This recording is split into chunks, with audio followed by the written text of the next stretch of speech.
Hop, Rosette, avance.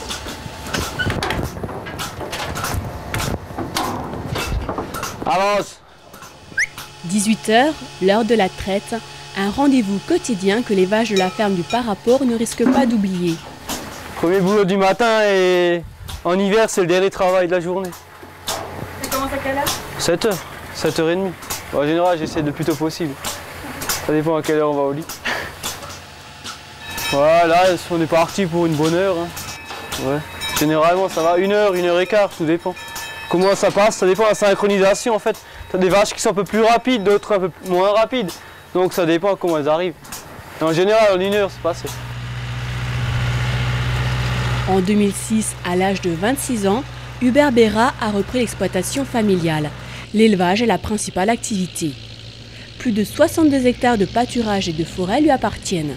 Aujourd'hui, là, ce qu'on est en train de faire du foin pour nourrir les animaux en hiver. Au départ, on fauche. C'est ce que j'ai fait hier matin, quoi. Fin de matinée, début après-midi. Après, on fane 1 à 2 fois avec la faneuse, voire 3, ça dépend comment ça sèche. Et après, on endaine, ça c'est ce que le collègue est en train de faire là. Et par la suite, on passe à la presse. Après, on range les bottes, on est en gare. C'est à peu près un bon mois de travail, quoi. Hubert est un passionné, ses heures de travail, il ne les compte pas. Un départ, à un moment donné, il faut le faire quand on le sent, quoi. Donc bon, il y avait 2 choses. Mon père était malade, il fallait qu'il se fasse opérer. Donc ça a aussi aidé un peu, il ne pouvait plus toujours tout assumer. Donc à un moment donné, il faut quand même faire un choix.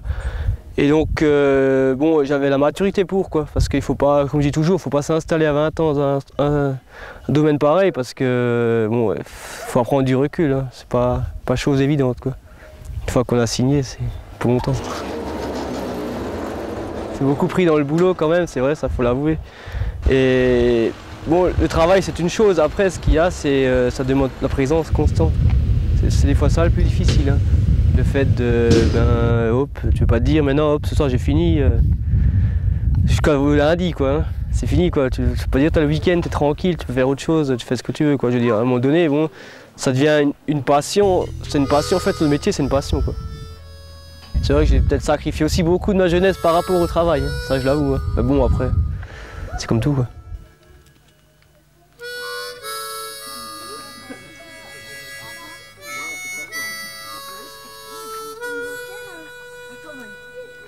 Une passion transmise par ses parents, qui ont eux-mêmes attrapé le virus il y a plus de 60 ans déjà.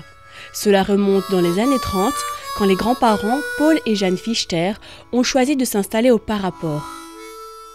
Une décision qu'ils ont prise pour leurs enfants, car habitant dans la ferme des Fiscrides sur la chaume du Ballon d'Alsace, ils se trouvaient trop éloignés du village de Cévennes. Ils ont fait le choix de se rapprocher pour permettre à leurs enfants d'aller à l'école.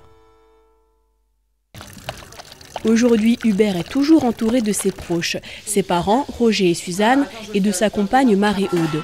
Marie-Reine fait en quelque sorte partie de la famille, même si elle est employée comme cuisinière. Un grand moment de vie à la ferme est la période des cochonailles, une tradition qui débute le dernier dimanche de septembre et termine le 15 décembre. Chaque vendredi, Roger et Marie-Reine préparent le boudin. Il manque du sel. Il faut mettre un peu de sel encore. Il faut que ce soit un peu salé comme ça. Parce qu'après, quand ils sont cuits dans l'eau, ça perd du sel. Ouais, alors il faut qu'on sente bien le sel.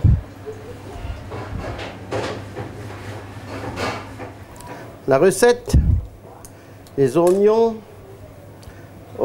poireaux, du chou, ceux qui veulent en mettre, il y en a qui n'en mettent pas. Du pain, du lait, et puis du sang. Le sang, c'est l'essentiel, pour colorer tout ça. Roger Bérat cuisine le boudin comme le faisaient jadis son père et son grand-père. Un vrai goût d'authenticité. Là, on fait encore le boudin à l'ancienne, hein, comme on le faisait dans le temps. Hein. Mais aujourd'hui, ils font des petits trucs là avec des petits boudins. Et vous le faites comment? On le fait, oui, on le fait encore à l'ancienne. Comme mon grand-père l'a encore fait, la grand-mère. Ah oui, on fait pareil, toujours pareil encore. À ce temps-là, le cochon était saigné à la maison. Hein. C'était le folklore. Folklore de l'après-midi. Ou bien de la journée. Hop, hop, hop, hop. Qu'est-ce qu'il a celui-là? Qu'est-ce qu'il a? Il y a un trou. Ce jour-là, le sang de 4 cochons aura été nécessaire pour produire 40 kilos de boudin. Quand on sert les clients, on les sert par la portion. Celui qui veut manger 50 cm ou bien 1 mètre, pas de problème. On lui sert à volonté. Les heures de travail, on les compte pas. Non, on les compte pas. Et les larmes non plus. Pour éplucher, couper les oignons. On le fait, c'est une tradition. Le travail ici s'effectue toujours dans la bonne humeur. Quand on aura fini de faire les boudins, Marie-Reine saura mettre la capote. Alors que Roger et Marie-Reine sont à pied d'œuvre derrière les fourneaux, Suzanne s'autorise une petite pause. Une amie d'enfance est justement venue lui rendre visite. Ben, je vais vous dire, ça fait une histoire de 50, plus que 50 ans. Oh oui, plus que 50 ans. Écoute, oui, on a 66. Oh oui, oh. J'avais peut-être, je ne sais pas, mais mes grands-parents habitaient juste au-dessus. Donc j'étais une petite fille, une petite gamine, hein, 3 ans, 4 ans, 5 ans, oui. Et son papa, avec mon papa, c'était les meilleurs amis du monde, on peut dire. Donc je venais passer les fêtes de Noël ici, et pour la messe de minuit, donc on descendait ici jusqu'à Cévennes à pied. Donc c'était la messe de minuit, hein. Et il y avait du froid, et puis la neige. Puis on n'était pas équipés comme ils sont équipés maintenant, hein, parce que dans les moments-là, on avait ce qu'on avait. Et ensuite, quand on remontait, c'était le vin chaud. C'était une tradition. Le vin chaud, même 12 ans, je buvais mon verre de vin chaud. Voilà. Mais c'était pas, quand vous étiez jeune, une contrainte d'aller jusqu'à l'église de Cévennes? Non, non, c'était pas une contrainte, parce qu'on rigolait tellement tout le long du trajet. Ah non, c'était même, c'était beau. Et de marcher comme ça au clair de lune, c'était magnifique. Ah non, ça c'est oui, une petite nostalgie, c'est vrai. Ouais, non, non, c'est vraiment des beaux souvenirs. C'est comme ça que j'étais avec Suzanne, voilà. Pour Suzanne et son amie d'enfance Annette, les souvenirs d'autrefois ressurgissent. Roger lui est toujours en cuisine, il n'a pas de temps à perdre. L'eau bout, les boudins doivent être plongés dans l'eau. Après c'est terminé, il ne reste plus qu'à le manger. C'est plus vite mangé que fait.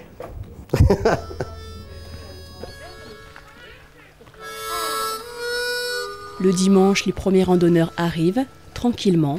En marchant pour la plupart, il faut dire que les cochonailles sont un repas très copieux, constitué de 5 plats. Mieux vaut se dépenser avant.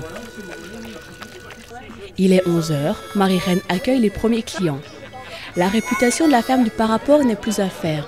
Le week-end pendant les cochonailles, la salle et la terrasse sont pleines à craquer.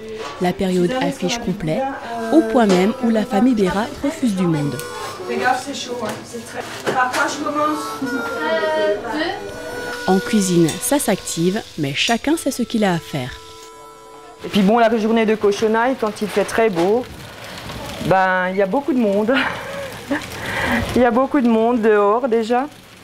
Plus la salle comble pour les gens qui ont réservé parfois longtemps à l'avance pour les cochonailles.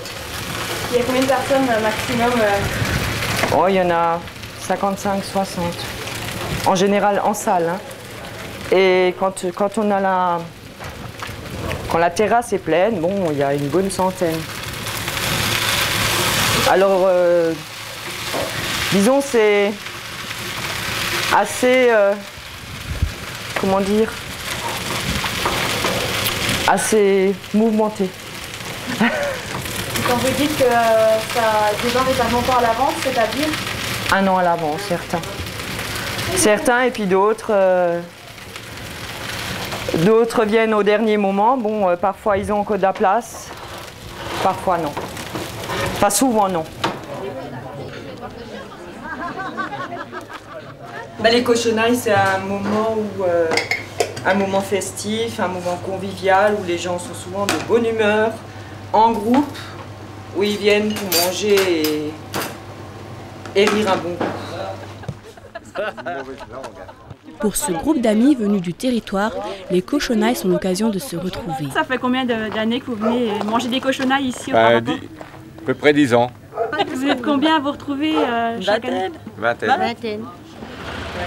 Vous venez d'où alors? Saône-et-Loire, Saône-et-Loire. Et vous venez, à côté de Chalon-sur-Saône. et vous venez exprès à Cévennes pour les cochonailles? Bah oui. Et vous venez en marchant? Non. Non, même pas feignant, on monte avec la voiture jusque devant. Oui. Mais on met de l'eau. Pendant ce temps, en cuisine, Suzanne goûte la soupe aux légumes. Suzanne est un vrai cordon bleu, un savoir-faire qu'elle détient et qui n'a pas d'égal.